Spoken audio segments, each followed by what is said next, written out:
Hart, Vanity Fair magazine. Can I ask you a couple of questions? She's cute. She's all right. Hi. Hi. Yeah. It's okay? Okay, go. You've been called the Da Vinci of our time. What do you say to that? Absolutely ridiculous. I don't paint. And what do you say to your other nickname, the Merchant of Death? That's not bad. Let me guess. Berkeley? Brown, actually. Well, Ms. Brown, it's an imperfect world, but it's the only one we've got. I guarantee you the day weapons are no longer needed to keep the peace, I'll start making bricks and beams for baby hospitals. You rehearse that much? Every night in front of the mirror before bedtime. I can see that. I'd like to show you firsthand.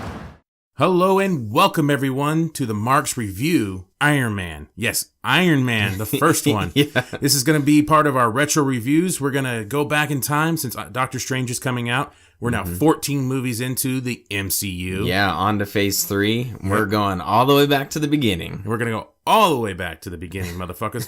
Very beginning. To Iron Man 1, back when Marvel movies were good. Just kidding. Hold for the booze. So this is going to be our MILF edition. MILF editions mean movies we like to frequent. Yep. These are going to be part of our ongoing series where we're going to check out older movies that we really liked. And we'll also check out older movies that we fucking hated. Yep. And we'll do reviews on them. We might have guests in for some of these. Some of them we won't. We kind of were supposed to have a guest on this one, but he's saving lives. So, yeah, or something to that pretty effect. much. So yeah, we're gonna go through probably the entire MCU. We plan on reviewing Man of Steel. We've been talking about it, I think, since we've done the very beginning.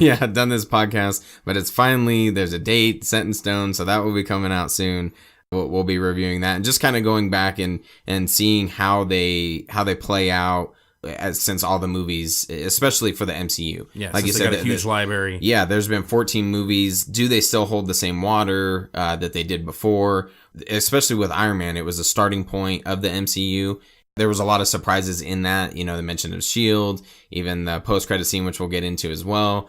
Does it still have the same effect? Or was it just a surprise where people were like, that was the greatest movie ever because they saw the plan? We get hindsight on this as well, how the Marvel Universe has turned out, what the original plans might have been. We've noticed some things in here in watching Iron Man that were very intriguing. Yeah. That I thought was quite interesting on what maybe they were planning originally. Because one of the first things we noticed, and we did know this beforehand, but Paramount Pictures is the one that produced this. Yep, this was before Disney purchased the rights to Marvel. You can tell, too, it's a clear difference in the tone and just visually how it looked. There's a lot of differences in this, and then the transition to Iron Man 2, and then even Iron Man 3, and so on after Disney purchased them. The Hulk, Incredible Hulk in 2008, and Iron Man were part of separate entities. Right. I believe Universal Pictures made Incredible Hulk, Paramount made Iron Man 1, and then 2009, Disney bought the rights to the Marvel characters that Marvel still had. Right. Unlike Spider-Man and X-Men and so forth. Then they started producing Marvel Studios. And that's when we got what we know now today as the MCU. Yeah. Which is really interesting because they noticed early on, okay, this was the plan. I don't know how far in advance that they were in talks of trying to purchase the rights to the MCU characters, and so they can make films and do their cartoons and blah blah blah. So it was a very smart move by Disney to capitalize on what the Marvel universe was already going to start to build. Even in Iron Man, the first one in 2008, they already had plans for the Avengers Initiative, and Disney jumped on that, was able to capitalize and bring it to what it is today. So one of the things that we were noticing about Iron Man 1, because it was made in 2008, 2 years after Superman Returns, right? 3 years before Green Lantern. Yep. So we were looking at the CGI, the overall presentation of it. Him flying with the air fight that he has with the American pilots and stuff. And we were wondering, what's the budget on this movie? Yeah. No, there's a good amount of CGI, and it actually holds up fairly well. It's got a little bit of a cell shade kind of bright look, especially compared to now, where it's a more metallic look of his suit.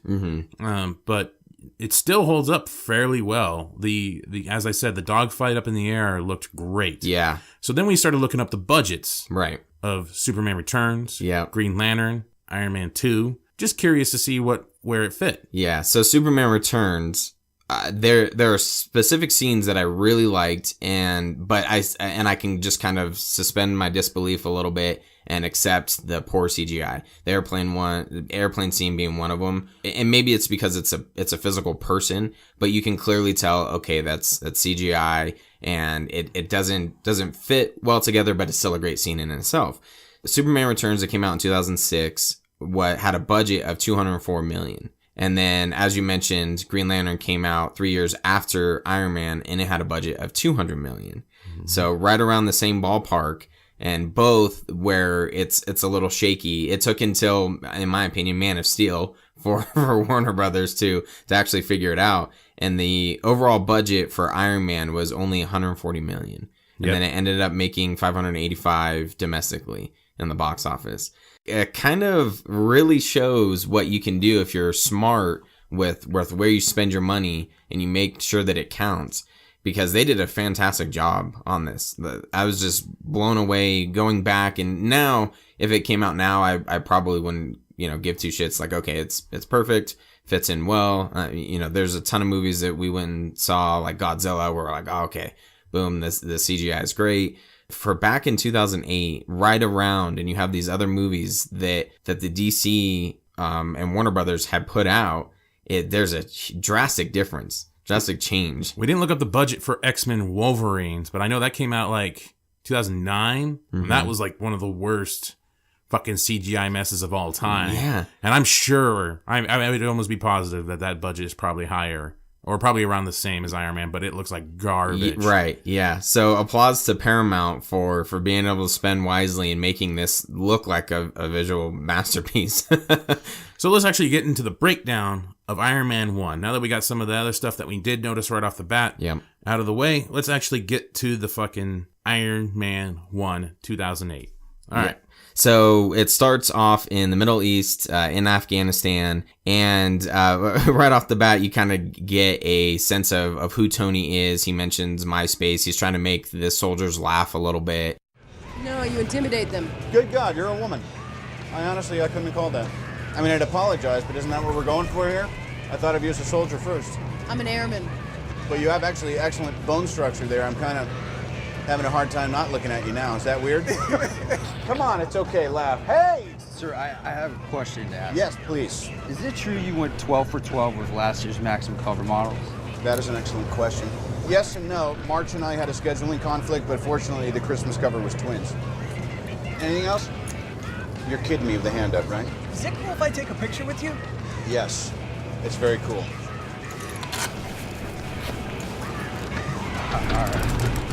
I don't want to see this on your MySpace page. Please, no gang signs. No, throw it up, I'm kidding. Yeah, peace. I love peace. I'll be out of a job with peace. Come on.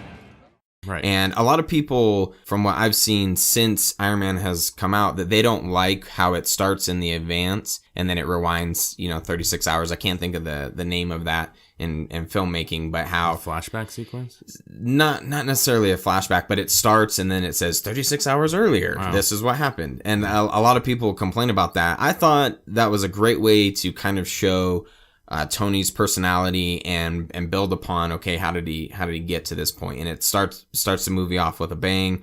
He ends up, basically, there's one of the Humvees blows up. He's trying to, he has to get out. And there's even a part, we watched the deleted scenes before we went back and watched this movie.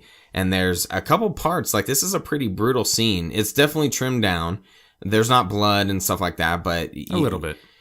Okay. He gets hit. Yeah. When he gets hit, but with some of the soldiers, there's the part where he's in the Humvee and he looks over and the soldiers telling him to stay put, and the soldier turns around and boom, gets, blasted with a bunch of shots and drops, and you're like, oh shit, okay, this is kind of has a little bit darker immediately, right off the bat, a darker tone, very dark tone. So then he ends up escaping the Humvee, has to run. In the deleted scenes, he was carrying a weapon. He picked up an M16. He tried to fire back. It jammed. They show Colonel Rhodes in a minigun, on a mounted 50 cal gun on top of one of the Hummers, trying to fight back. Mm-hmm. He's getting barraged as well with bullets and whatever shit they got. Stark was trying to fire back with an M16. It jams. He couldn't get it to work. So that's when he fucking bolts. And that's what you see in the actual version. Right. Is him just running from the Hummer to the rock. Yeah. And to Slides hide behind a rock. Yeah. And then they have the great scene where the little missile lands and it zooms in on Stark Industries. Yeah. And there's been memes and stuff since then with like Bruce Wayne or whatever, Wayne Enterprises plastered on it. So basically he realizes like, oh shit, stands up, little missile explodes, he gets pushed back, and then shrapnel ends up going through his bulletproof vest, and then you see the blood start to come through. Right. And you see the blood seeping through the Kevlar vest and shit. Yeah, it's awesome. You get blood, you get a very deep, gritty feel right in the beginning of this movie. Yeah. All I can think of was now how the Marvel movies are. And I do like Marvel movies. I'm not shitting on them in any way. But there is there's nothing like that in the current Marvel system. No, nothing at all. You can try to say Civil War was gritty or something like that. No, this is fucking gritty. Yeah. This was realistic. This was what those people experience every day over there at that time. Even now is shit like that. Yeah. And that was more realistic than anything Marvel's ever produced. Well, and it makes sense to why immediately Tony Stark wants to change the perception of his company, and he closes down the weapons division eventually. Once he makes it out, he ends up getting captured. It paints a perfect picture of what he saw and why he decided to make that drastic change. Going back to Tony Stark's personality and what you kind of see from him in this movie, I feel that the jokes work and they fit Tony Stark's character really well. They were adult jokes. Yeah. They were very mature humor. Right. I mean, not very, very mature humor. Not No, like Deadpool, no, but there was kind of like a wink and a nudge to the adults. Yeah, and all the sexual innuendos he has, all the jokes he makes with the women that he's met. Even Pepper Potts has a couple things with the Vanity Fair chick. Right. I've got your clothes here. They've been dry cleaned and pressed, and there's a car waiting for you outside that will take you anywhere you'd like to go. You must be the famous Pepper Potts. Indeed I am. After all these years, Tony still has you picking up the dry cleaning.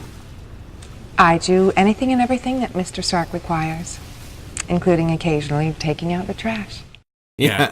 So, a little bit of back and forth, which when it eventually jumps to Vegas and the 36 hours earlier, that reporter, it kind of threw me off a little bit because she's very aggressive and she's very like trying to intimidate Tony Stark a little bit and try to get the information she needs, and then she ends up having sex with him. So like he's that charismatic, man. Right. It totally just listen to what he's takes... saying. She's like, "What do you think of people saying that here are the Da Vinci of this time?" He's like, "It's stupid. I don't paint. Yeah. Fucking yeah. And see, that shit actually makes sense. Like that is something people would say. The jokes they have him say now are just kind of throw you off sometimes. Yeah. And it's not as clean and it's not as smooth as it was in this first one. And maybe it's because it's our first introduction to him. But as we see it now, and I compare it to the hindsight that we have now of what he's going to be later on, I feel this Tony Stark would have been much needed throughout the Marvel Universe to keep that more grounded feel. And they took him more to cartoon-ish land. So you don't quite have that grounded feel that I think he would have really, really brought something to the table for future Marvel movies if they would have kept him like this. Right. Yeah, absolutely. And I feel, and I could be wrong on this, but I feel with the jokes, they realized that it was working in this type of movie. Like, oh, people are liking the action, the gritty visuals and everything, kind of the little bit more adult humor with the comedy, and then they just wanted to continue with that, and now it almost seems that they're overdone. But that was an intriguing look at how it started and how Tony Stark was, and comparing Paramount versus Disney and how he's kind of changed a little bit. So then you progress more into Afghanistan after he's with Rhodes on the plane. Then you get into Afghanistan, and then one of the things I wrote down was the Jericho missile speech. It's fucking awesome. Yeah, I love that missile speech. I love how he turns around and all of a sudden there's like the explosion and he's just standing there with his arms wide open. Yeah, and then it blows everyone else away. Yeah, and then just listening to that speech is just awesome. Is it better to be feared or respected? And I say, is it too much to ask for both? With that in mind, I humbly present the crown jewel of Stark Industries' Freedom Line. It's the first missile system to incorporate our proprietary repulsor technology. They say the best weapon is one you never have to fire. I respectfully disagree. I prefer the weapon you only have to fire once. That's how Dad did it. That's how America does it. And it's worked out pretty well so far. Find an excuse to let one of these off the chain, and I personally guarantee you the bad guys won't even want to come out of their caves. America! Fuck yeah! Yeah, that's right, America. That's all I could think of was just America. Seriously, it gets you pumped when he says that. That after that speech, and then he's always got the jokes, but they're just handed off so well. Like even after the speech, he's got this fucking cryogenic fucking champagne dispenser, right? And he's like, "Oh, we give one of these away with every $500 million purchase." Like it just fucking. See, and it's just and it just was passed off like as just part of his sense of humor. Right. It wasn't a forced joke. Exactly. So who he is as a person, as a, Playboy billionaire, basically. Then it cuts to the armored truck convoy that they have, and then they get jumped, and then it just cuts out that scene that we saw in the beginning, and it goes straight into him being worked on. It's kind of a fuzzy thing as a guy is working on him, trying to fix him up and doing stuff. God knows what. Yeah. Fingering that hole. So it's gooey. And Potts is the one who described it. So. And then we see that he's in a cave in Afghanistan being held hostage by a group called the 10 Rings. Yes. I boxed this in my notes and wanted to freaking highlight and everything that they are called the 10 Rings, where they're the captors of Tony Stark. For anybody that's wondering, I fucking hate Iron Man 3. You probably weren't wondering that. But I fucking hate Iron Man 3. I did a lot of research on the Mandarin before Iron Man 3 came out. And one of the things I noticed, he had power rings. Not necessarily does all the rings have to be powered in this universe, but I thought that was a great way to bring in an Affinity Stone. One of the rings has a Power Stone in it, or whatever those stones are, and it controls, and he has the other rings to control it. And I thought this could be a badass villain. They could be the ultimate villain in Iron Man 3, and they fucked the pooch on that one. Well, and they started, you can tell they're trying to build somewhere with this movie. Yeah, the 10 rings, that's what he wears, is 10 fucking rings. And they did a great job at showing the Afghanistan and this terrorist group as being the kind of anchor and the villains of Tony Stark. He ends up even going back to, we'll get to that point, but he ends up going back to Afghanistan eventually. Yeah, you could tell that they were trying to build to something, and the Mandarin was the end goal, probably in Iron Man 3, and then it was just completely squandered and wasted. Which we'll talk more about Iron Man 3 when we do that movie review. Fuck that piece of shit. But yeah, it pisses you off even more because of what you could see what they were trying to build to, and they placed this terrorist group so well as the catalyst and the villains and antagonist of the Iron Man universe. Yeah, exactly. They did such a great job, and it just pisses you off even more that they completely screwed the pooch, and now we have nothing. They're chaos of peace. They don't want peace. They want ultimate power. And this would have been a great way to build that Iron Man universe around this group. They eventually squandered and wasted it. Disney did. And and it just turned out differently. But overall, this movie's still great. Yeah, absolutely. But so we're going to go back into it a little bit better here. Yeah, so then they show Tony Stark, he's forced to build the Jericho missile. Yeah, and then he ends up building the Mark 1 suit instead. Yeah. And they can kind of tell something's up because there's the great part where he's like playing with the leg, and he's swinging his leg back and forth trying to make sure that everything works properly, and they're like, what the fuck? Yeah. That's not a missile. You need to turn it around. It's upside down or some shit like that. Oh, well, even before that, he builds his own little miniature arc reactor so that he doesn't have to be attached to the car battery the entire time. Yeah. So, and then there's a great... Which I would have thought was a great Die Hard commercial. I'm surprised they didn't get a battery sponsor for that.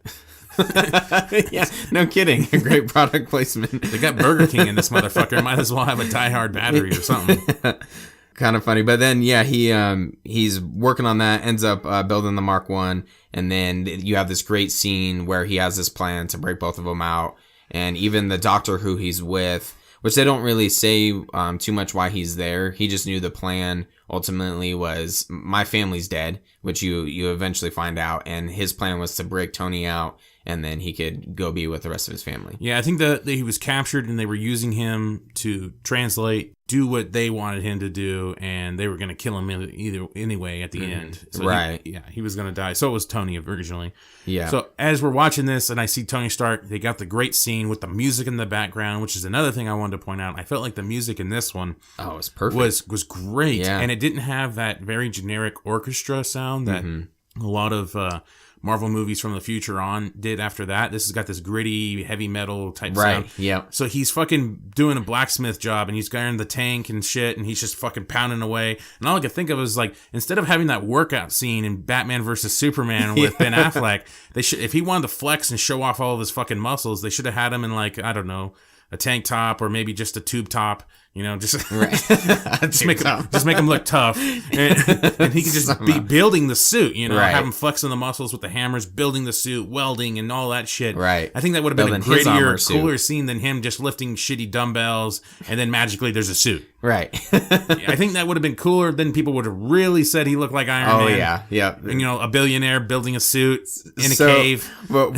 one thing that I noticed that was really funny is, for me, anyways, I've seen Man of Steel so many times that I can pick out when something is visually borrowed from another movie. And Man of Steel and Zack Snyder definitely did that with this movie. Because there's the part where he's trying to fly away. He ends up like kind of, his rockets fail him. And then he plows right into the sand. Oh, And that happens to Superman where he thinks he can fly. And then all of a sudden he falls and boom, right into the snow. And it's almost the same exact shot. And then when he starts to get up, he puts a hand on the rock. And then Tony Stark pulls himself up over. That's exactly what Superman does. Oh. So almost like directly borrowed, where I was like, huh, that's interesting. I've seen that movie way too many times, and that was one of the first things I noticed. So it's probably good that they went a different route with the Batman armored suit. Fuck it. Just completely taking everything from this movie. No ideas original. Fuck it. Yeah, just do it. Yeah, pretty much. I thought this was a cool way to introduce the original Iron Man suit. You get that original OG suit, and it makes sense. Yeah. It's not like he's going to build the current suit in a cave. Right. So exactly. So he gets this old school look. It was awesome. I loved how he came through when it's dark and he just starts pounding and beating the fuck out of the guys. Oh, one of my favorite parts is when he gets stuck and he's like trying to figure out the suit, which I thought was also a great way to show like he's not gonna perfectly know everything, how to operate it. And he swings at the one guy and ends up getting his arm stuck in the wall. And as he's trying to pull it out, the other guy walks up very slowly and puts the pistol up to the back of the helmet and shoots it, and it ricochets off and kills him. And see, even during this huge action piece, they still have some humor. Right, exactly. And it's just so well done. Yeah, and it's very so well placed. Yeah, absolutely. Again, another comparison with the DC and how things are now. I don't think this movie would have fit in because then he finally gets out of the cave. He has, the scene with the doctor. The doctor tells him, this was the plan all along. And he pulls out a couple flamethrowers and just starts flamethrowing a bunch of bastards. Which, another thing we noticed on this, after when he was torching the motherfuckers, was like, how is that stupid Batman versus Superman Ultimate Cut rated R? He's motherfucker. Yeah, the dude gets shot in the head with the ricochet. Yeah. The other dudes are getting torched like motherfuckers. Yeah. There's so many Burnt sexual alive. innuendos in this thing. There's blood. I mean, there's plenty of blood when they're showing him the surgery, when he originally gets shot and the blood was fusing out. I mean, there's blood in this, and just again, fucking Warner Brothers wanted to capitalize on the R rating. Yeah, the Deadpool. We kind of already came to that should have been their conclusion, movie, and they're fucking just wasting opportunities. But Iron Man does not give two Man. shits. Yeah, but the first Iron Man, Paramount knows how to do it. Oh yeah, so that was awesome.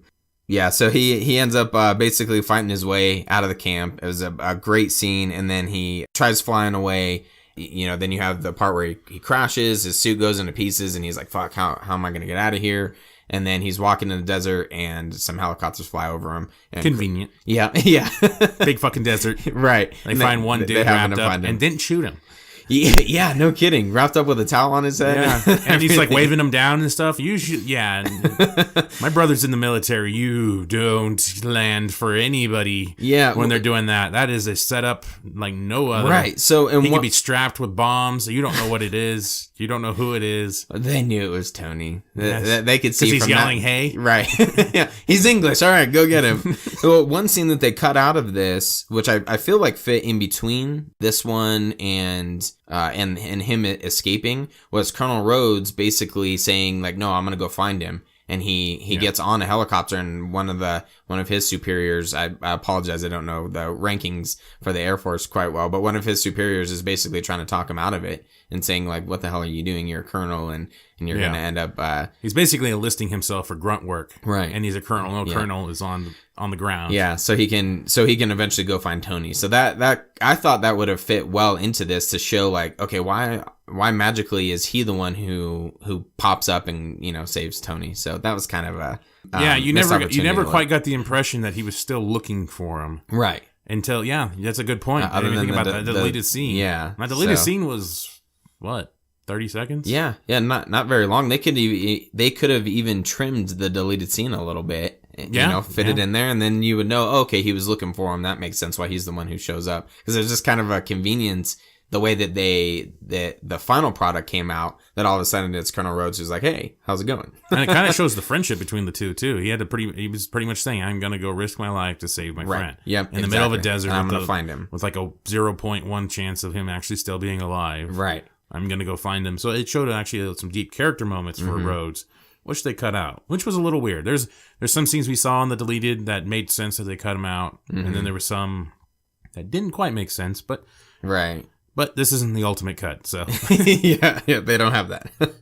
Then you find out that he's been captive for 3 months. First thing he wants is a cheeseburger, and he made it apparent. No, American cheeseburger. Yeah, an American cheeseburger.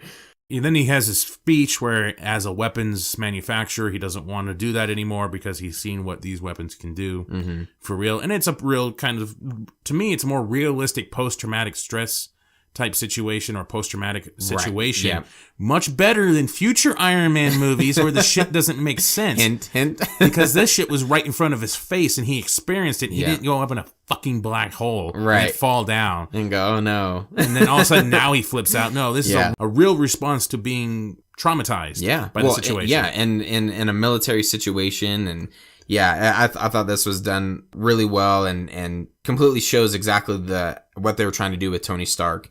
To back up a hair, this is when we finally get introduced to Agent Coulson, which I remember them mentioning S.H.I.E.L.D. and then obviously the post-credit scene, but I didn't realize how much Agent Coulson was in this movie. Yeah, I kind of remember like 4 different scenes. I kind of remember him pretty well in being in the movie, but I didn't realize that his scenes were so long, actually. I just kind of remember him popping up, always asking for a fucking debriefing. Like, right, yeah, pretty much. And then leaving. Like, that's kind of how I remember it. Like, it was very short scenes, but no, he's in it. They bring a lot of attention to him with his name and everything. Yeah, well, and not trying to jump too far ahead, but there's the part where him and Pepper are looking for the suit that Obadiah Stane is creating.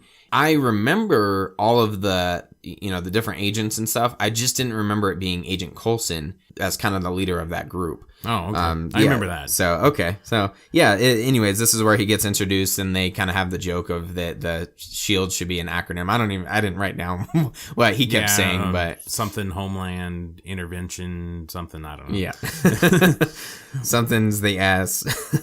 There's a couple quotes later on in a party that I wrote down because I felt like it was, again, these were delivered, they're jokes, but they were delivered in such a fashion that I thought was so well done.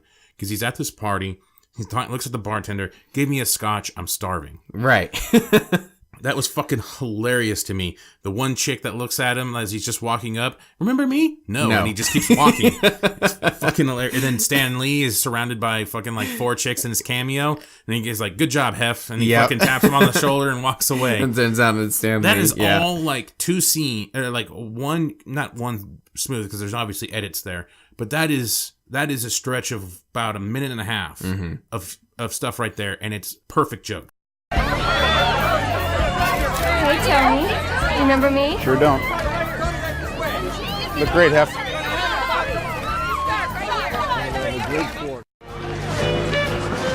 Give me a scotch, I'm starving. All the way through. Like you said, not too over the top and fits his character perfectly. Even after that, once he kind of gets into building I guess at this point it would be the Mark II, and he's testing it out and doing different parts. And he has a kind of a unique relationship with a lot of the robots within his lab. And there's some good humor there. I didn't feel that it stood out. It wasn't corny. It was him trying to, he had a relationship, I guess, with his different robots. And there's the one that, when he crashes, shoots him with the fire extinguisher anyways. Yeah. So I thought that was really well done. Dummy is still on fire safety. If you douse me again and I'm not on fire, I'm donating you to City College. You got to remember, this is an origin story, too. Right. Thinking about it at the time, as I'm watching this is an origin story. This is probably easily top 3 origin stories for me. Yeah, I would have to agree with that. And it's probably 2. I'm probably going to go with 2 on this. It probably is the second best origin story of all the comic book movies that we've seen. Yeah, Green Lantern was great. I would completely agree with that. This, after he's building the suit, kind of testing out, and building, more of becoming Iron Man. That's the halfway point of the movie. And I paused so that I can note it, because that blew by. And they did a great job at building, okay, here's his motivations. Here's why he's shutting down the weapons division of Stark Industries. not Enterprises. Of Wayne Enterprises. of Stark Industries. And then eventually he this is why he wants to become Iron Man. He's testing everything out. He doesn't just know magically like, oh, okay, yeah, I know how to do all this stuff because I'm Tony fucking Stark, and no conveniences or anything like 10% propulsion, and he fucking flies, smacks into a wall. There's mishaps, right? And it definitely builds it out to be an origin story, and I love how it did it. And there wasn't even that much action in this movie, like in the beginning. Right. If you really think about it, there's these decent set pieces here and there put out through the movie, but overall, it's not an action-packed movie. It's very, very dialogue heavy. But yeah, like you said, it just flew by because you're just immersed in how much you love this character. Well, and they introduced everyone really well. His relationship with Pepper Potts, you get a good glimpse at that. His relationship with Colonel Rhodes, with Rhodey, and then even to me, his relationship with Obadiah. Even knowing that he's the villain, I thought in the first half of the movie, they did a fantastic job at making he had a different tone. He carried himself a little bit differently to seem like, Tony, I have your best interests at heart. He's a friend. Yeah. And even though you know from like trailers and stuff that ultimately he is the bad guy, and you can tell there's a little bit of a sliminess behind him, you still get this idea that, he is trying to be his friend. Right. I thought up until the part where Tony eventually builds the Mark III, and then they go to this party, he dances with Pepper Potts, has that whole scene. And then Obadiah eventually admits to being the one who filed the injunction and wants control of the company. I thought up until that point, they did a great job at saying that here's the 2 different Obadiahs.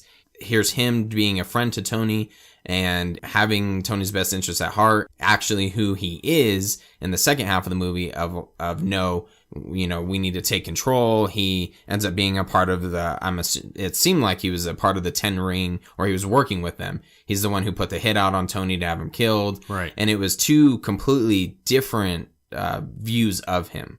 Right. 2 faces. Yeah. Yeah, absolutely. Without the burn marks. So saved him on that one. Yeah, no, I thought that what they did with him, a lot of the problems with Marvel movies is villains. They really lack. And I think watching this again, the ending was I wish I would have had a better fight with him at the end. But other than that, I thought his character build-up and just his personality and who he was, I thought was pretty good. There was a question that we were trying to figure out what his motivations were. And I was just about to get to that. I thought overall they did a good job for the most part showing this type of character. He builds the Ironmonger suit, but there were a couple things that were lacking. There's no motivation. We're kind of unsure of what it is, other than I guess control of Stark Industries. They didn't really do a very good job at showing that. And I thought the part where he goes back to Tony's place and then he ends up taking the small arc reactor because the other guys, the scientists, couldn't build a small arc reactor, so he just steals one. I thought at that point we would get a good glimpse of what his motivations were, and they didn't do a very good job at showing that. And then one of the other things, I did a bunch of research. When I knew that we were going to do this, I started looking at Obadiah a little bit further. I knew who he was based on this movie, even a little bit before, but I started looking at some of his background, and he kind of has a twisted background a little bit with his father. Ultimately, he was like a gambler, heavy gambler. He wins a ton of money and then goes, oh yeah, I'm really lucky, and decides to play Russian roulette and kills himself. And then I think he ends up finding out that that was intentional, is that he wanted to kill himself. Obadiah finds out that his dad wanted to basically kill himself, won all this money, and I think he left it to him. And then he kind of had a similar upbringing to Lex Luthor, where he got made fun of because all the stress that he had, that's why his hair ends up falling out and he's bald. And yeah, that kind of makes him into somewhat of a bully. So they didn't show any sort of like, this is who he is. He just ends up, he had a bigger relationship with Tony's father. They were friends at one point. I think that's who he ultimately befriends first. And then that's why he's looking after Tony in the beginning of this movie. And that's why he's at the place that he is. The way that they did this movie, you just have to accept it. You have to accept that he's the one. There's a part at the very end in the fight where he says, oh, I made some upgrades of my own, and he makes his suit fly. And knowing that Obadiah is this genius, similar to like I said, Lex Luthor, there's a lot of parallels. He's a genius. He's very intelligent. He's a great engineer. So it makes sense that he would be able to make those upgrades himself. He obviously couldn't build a smaller arc reactor, but if he wanted to make upgrades to the suit, you don't really get any of that. You just have to accept it as, okay, he must be smart enough, or he had someone add the upgrades for him.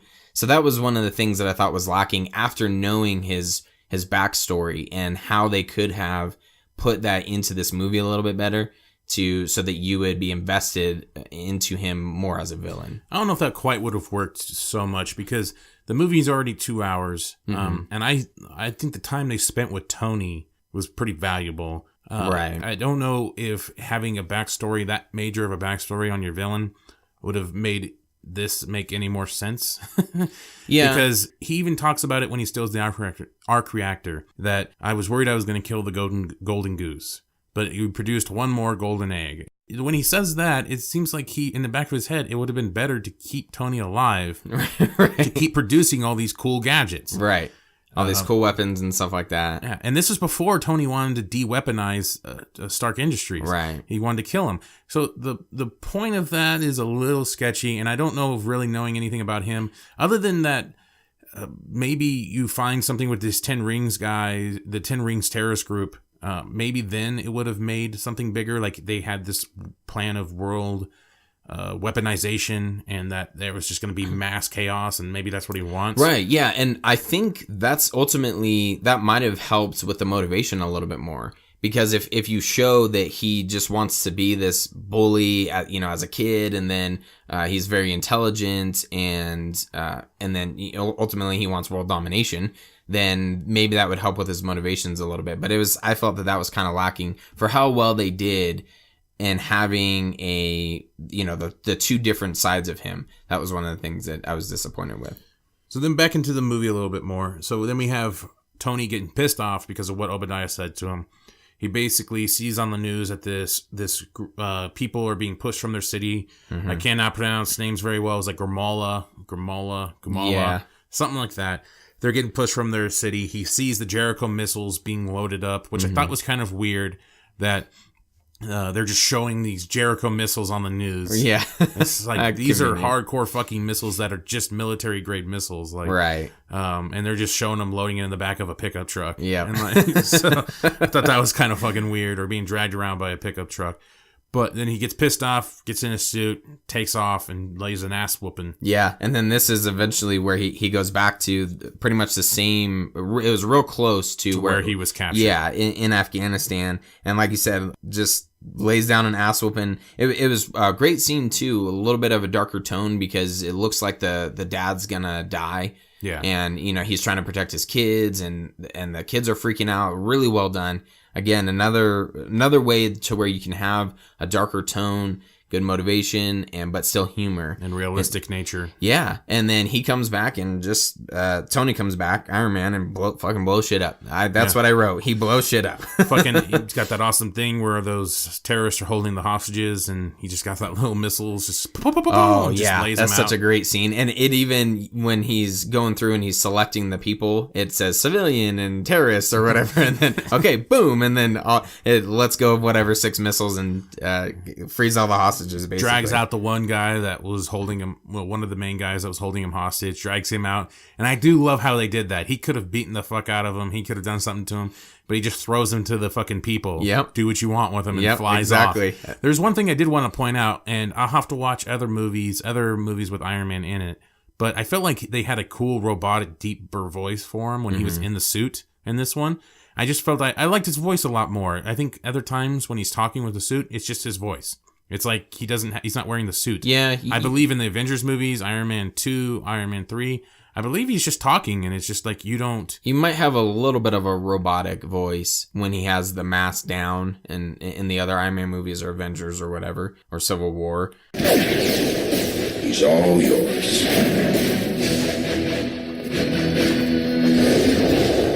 I know in Civil War, I can think of that one very clearly because that was the most recent one we've seen.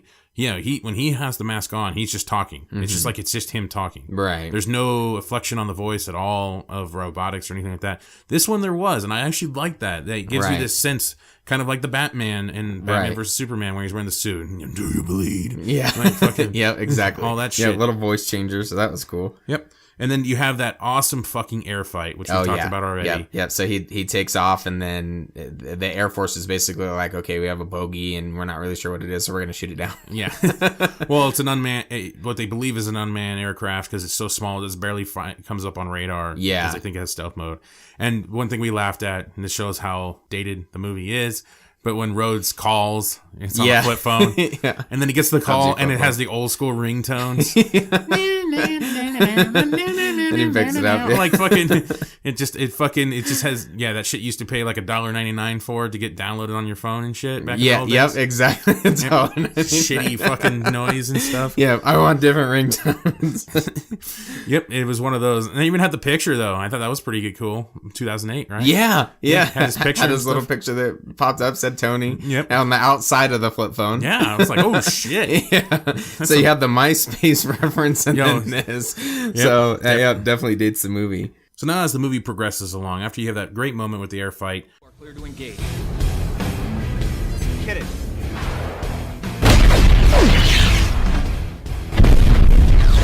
He just went supersonic. I got a lock.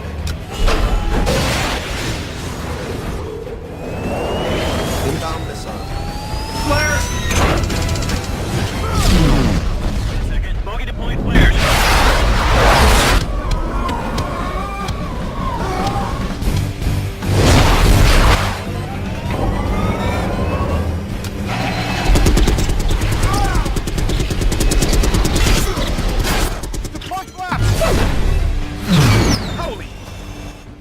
Off the radar, sir. Sat visual has been lost. No way, that's a UAV. What is it? I can't see anything. Whatever it was, it just bought the farm. I think bogey has been handled, sir.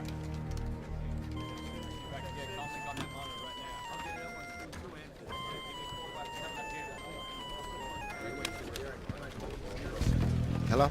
Hi, Rhodey, it's me. It's who? Oh, I'm sorry, it is me. You asked what you're asking about is me. No, see, this isn't a game. You do not send civilian equipment into my active war zone. You understand that? It's not a piece of equipment. I'm in it. It's a suit. It's me! Rhodey, you got anything for me? it's funny, it's entertaining, it's action-packed. Then you start getting this realization of what Obadiah Stane is trying to do. He's his plan is starting to come out because it shows him yelling at the fucking scientists and shit. Right. About they can't build the arc reactor, they can't do this, they can't find the power source. Which also another thing, he's gonna kill Tony, and he's only got one arc reactor, but yet these guys can't reproduce an arc reactor. Yeah, that's a good point. So how is he going to weaponize this? Right. How is he going to broaden it out? If the suits get powered by an arc reactor, how the hell is he going to fucking power it? Right. He's only got one, and he just killed the guy or he's trying to kill the guy that fucking made it. Yeah, it's weird. Well, we even have the scene where Pepper Potts shows up to his office, and she's trying to download all the information, And then that's where she figures out, she types in her little Google Translator thing too. And it translates in vocals. Like it dub. Right, yeah. It's a dub. So the computer has its own voice for this person and it translates very well. Well, we even made the note that was a really powerful USB. Yeah, I was like, that's she didn't have to click that shit. is a magic flash drive.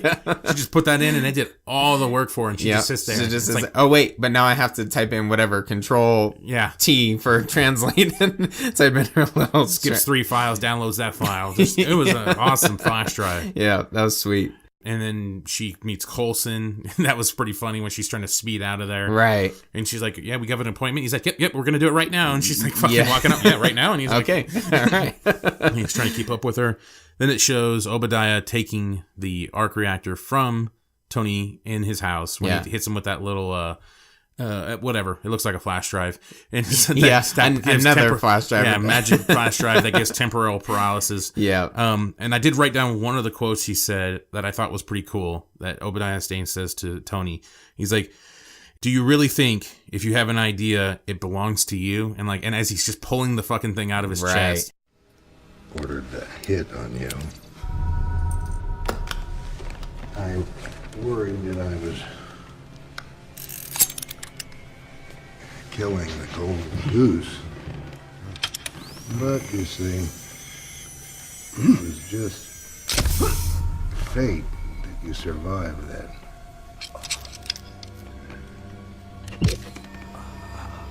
You had one last golden egg to give. You really think that just because you have an idea, it belongs to you? I just thought that was one of the coolest things you fucking say to a guy as you're fucking killing him. He's killing him for a fucking idea. Yeah, and he ends up leaving him for dead, which fortunately Pepper Potts didn't throw away the old arc reactor, the original one, so that he can crawl downstairs and go after it. Yep, and then the robot saves the day. Yeah. You think it's going to be Tony, or not Tony, you think it's going to be Rhodes that comes in there, puts it in, you think it's going to be maybe Pepper will find a way back there and stuff and help him, or he'll just die. In the story. That would be it. But no, the little robot brings it down to him, he plugs it in. Yeah, and then we have our big fight at the end. Yeah. And I thought this was pretty cool because then you have the agents, because it's funny, Rhodes tells Tony, there's Pepper and 5 agents are going to go arrest him. He's like, that's not enough.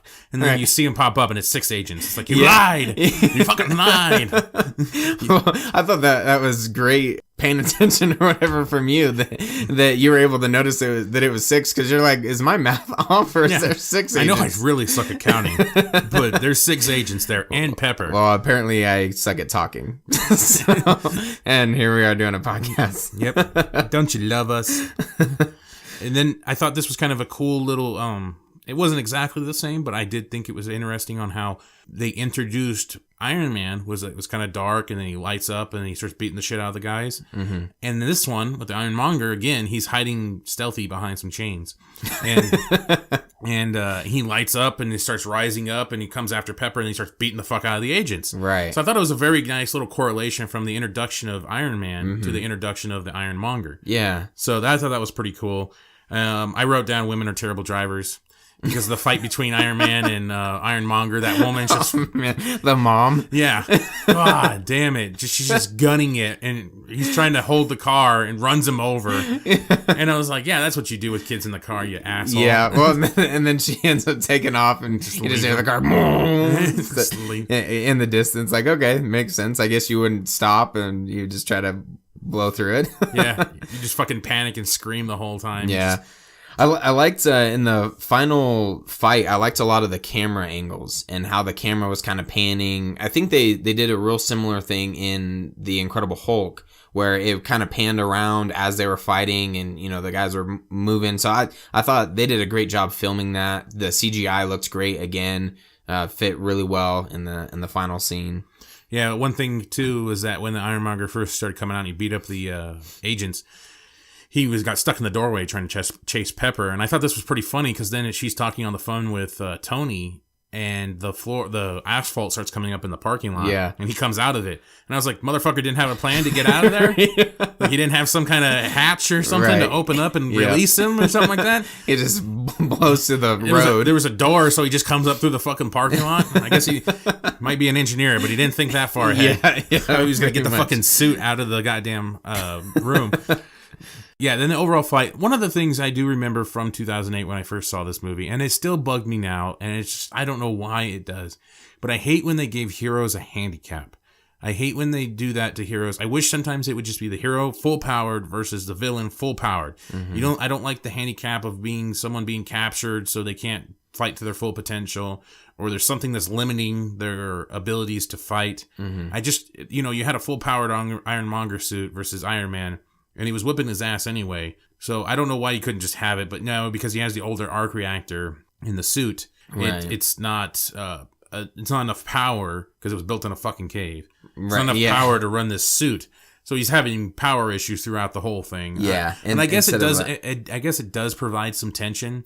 Because of what's happening, and he just can't do certain things, and he's, there's an ultimate giveaway when he flies straight up, he knows he's going to kill almost all of his energy just to fly him all the way up. Right. So I guess it does add some tension, but just sometimes I wish they would just have that ultimate fight. Yeah, where it's one-on-one. That is kind of hard to pull off, because even at the end of the day, when you get, I'll use the Zod and Superman as kind of a parallel, but when you have a villain who just doesn't give a shit, they don't care if people are dying. Their whole goal is to kill someone else. And that person, even if it wasn't his arc reactor that was giving him the handicap, basically, it could have been other citizens and stuff that he's trying to save, because he does catch the car.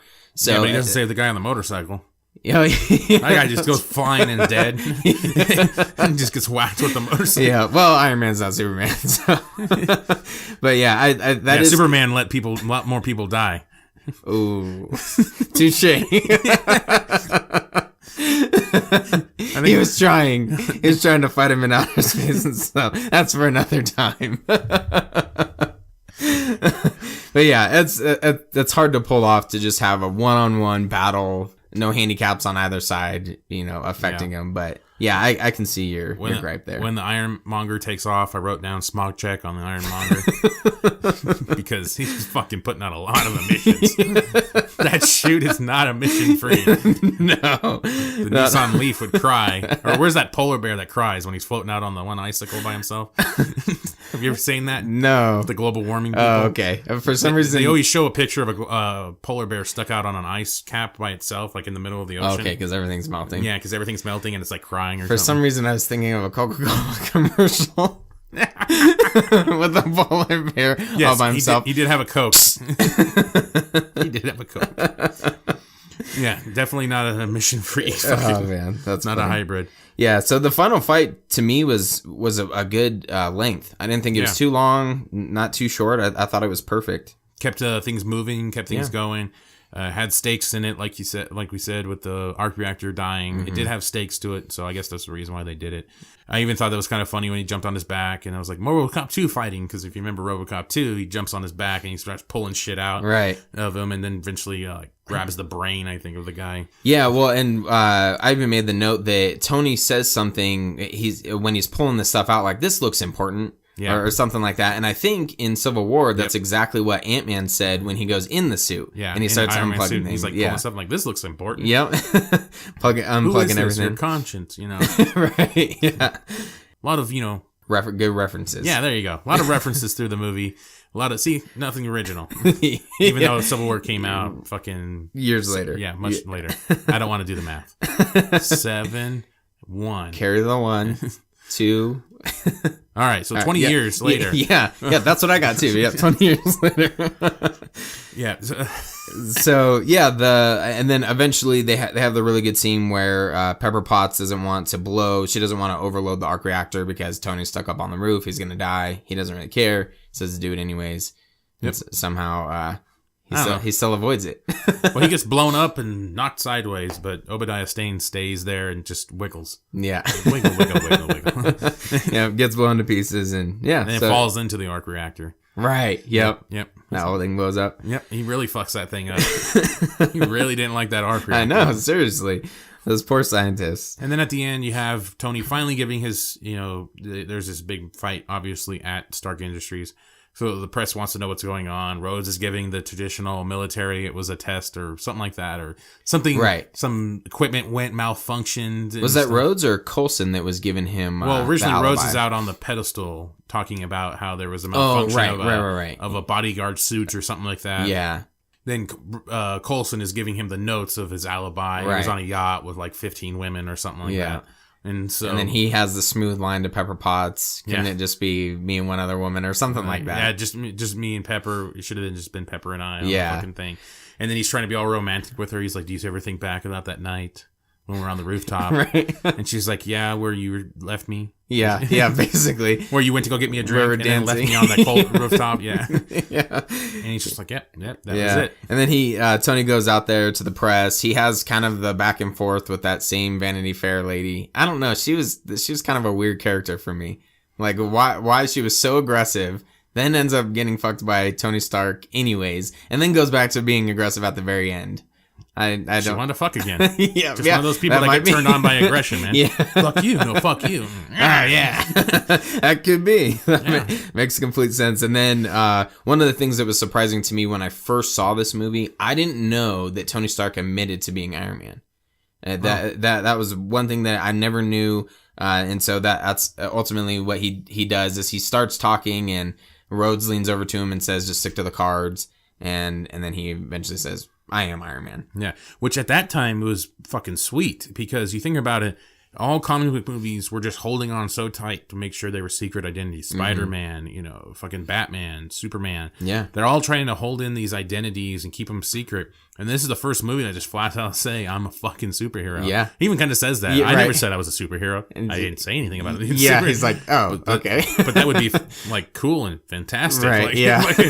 And just that kind of dialogue, man. And he just fucking flat out says, I'm fucking Iron Man. Yeah, and that's how they close the movie, which I thought was perfect. Boom, it goes to like the newspaper shot of him or something like that, or the cartoon shot of him. Yeah. Saying that he's Iron Man, and then boom, credits. Yep. Then we get our credit scene with Nick Fury just breaking into people's houses. Right, standing there randomly. You think fucking Iron Man with all these break-ins with up his security. First Obadiah, then Nick Fury, and then eventually fucking the Mandarin rapes him.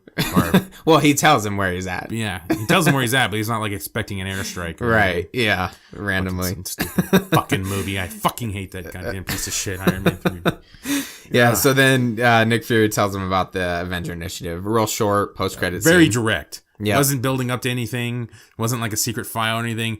I'm here to talk to you about the Avengers Initiative. Dun, dun, dun. Yeah, like, that's and it. then credits. And just, I'm Nick Fury, and I'm here to talk to you about... And so, when you look at the future movies, how abrupt that cutscene was definitely a change when it got to Disney, because they definitely tiptoed through the Avengers idea later on. Like Iron Man 2, he didn't... Well, he knew Nick Fury, but he didn't quite engage with him very much after in Iron Man 2. And he even said that again, like I think it was in the end of Iron Man 2. Yeah, it was in the end of Iron Man 2 where he says, "Oh, you're not qualified to be part of the Avengers Initiative," Yeah, and so they're trying to delay it. They're like, "Shit, you're too fucked up," or something like that. Disney basically said, "We need more money. Delay the Avengers Initiative." Yeah, delay. So it seems like if Paramount or whoever Marvel was going to do movies through at the time, because it looks like it was just going to bounce between probably several studios, maybe before Disney. Because I mean, you had Paramount do Iron Man and Universal do Iron Hulk. Yep, Incredible Hulk. So. Who knows how that would have turned out if they would have kept pushing and they would have tried to merge this universe into like different studios. Yeah. That would have been interesting. Yeah. Yeah. Pretty much. I agree. So what would your overall score be for Iron Man 1? One of the things I wanted to do is figure out my scores for Batman vs. Superman Civil War so I could figure out where this lies. I think this for me was a great introduction to the Marvel Cinematic Universe, a great introduction to Iron Man himself. What the fuck they call that? We used the word earlier. Origin story? Origin story, thank you. A fantastic origin story. Wow. It's early, ladies and gentlemen. It is noon. Haven't had that coffee. Yeah. So I feel like it's this one, they did a great job kind of jumping into it. I would put this over Civil War for me, actually. Oh, fucking easily. Yeah. And probably I'll have to watch Iron Man 2 again to figure out where those landed. But I feel when my initial thought was this one was the best Iron Man movie. And now after watching it again, I feel like it would lie, basically 1, 2, and 3 for it would be the order of the Iron Man movies of how I like them. So I don't know, an 8, a solid B plus A minus. Wow. Is what I would put. Wow, I must have liked this movie a lot more than you then. Okay. Really? Yeah, because I was watching this and I'm like, okay, this is easily the second best Marvel movie out of the Marvel Universe to me. It's close with Guardians of the Galaxy. I could easily bounce those back and forth at this point. Then I started thinking about my top 6 list of best comic book movies, and I'm like, this needs to be in it because I'm loving this fucking movie right now, and I'm loving the tone of this movie. And like I said, it's the second best origin story, I think. And if you want to know what my first is, it's probably Man of Steel. Yeah. And then 3 is going to be Batman Begins. Yeah. That's how I'm looking at it right now of best origin stories. And I love this movie. I need to revise my scoring system from our past system. Right. It gets kind of sketchy. And that's where going back and looking at these in hindsight, because I remember when I first watched the Avengers, the first Avengers, how much I love that movie walking out of the theater. I own it. And I didn't actually own Iron Man 1 through 3 before we decided to do this. So that's where I'm kind of curious of how the other ones, maybe after I start watching the other ones, I'll like this one even more. I love this movie. There are just certain things that bumped it down to around an A minus for me. I'm not an A plus whore. Sorry.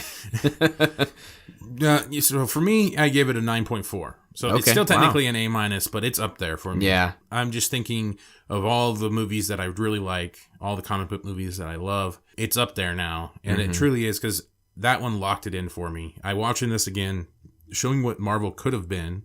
Not saying that it's bad, but there is some, little things in here that could have made the Marvel Universe better, or it could have made it worse. Who knows? We don't know. We'll never know.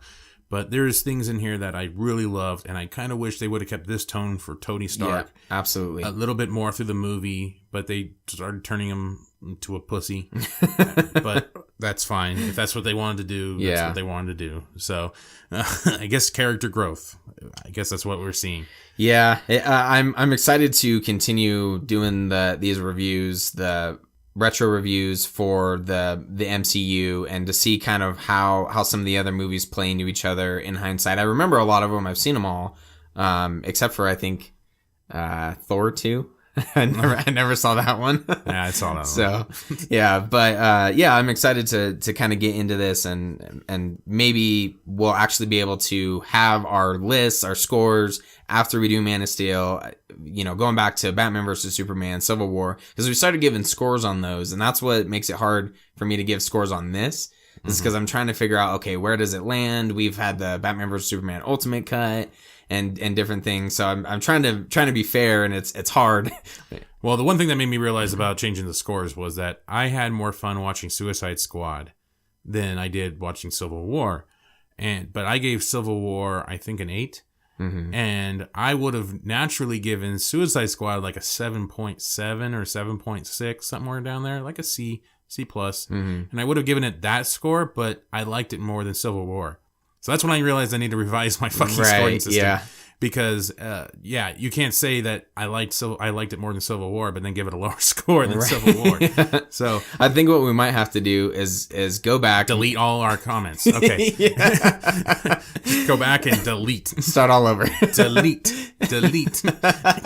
Nice reference.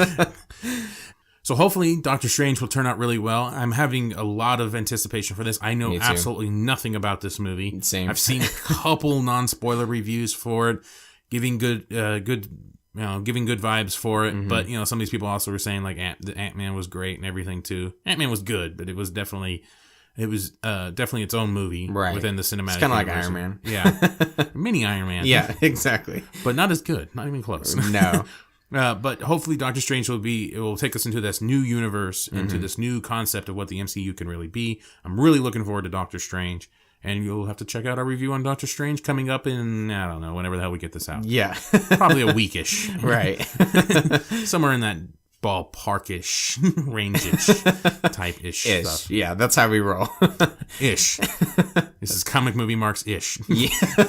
I like it. We're changing our name. Hell yeah.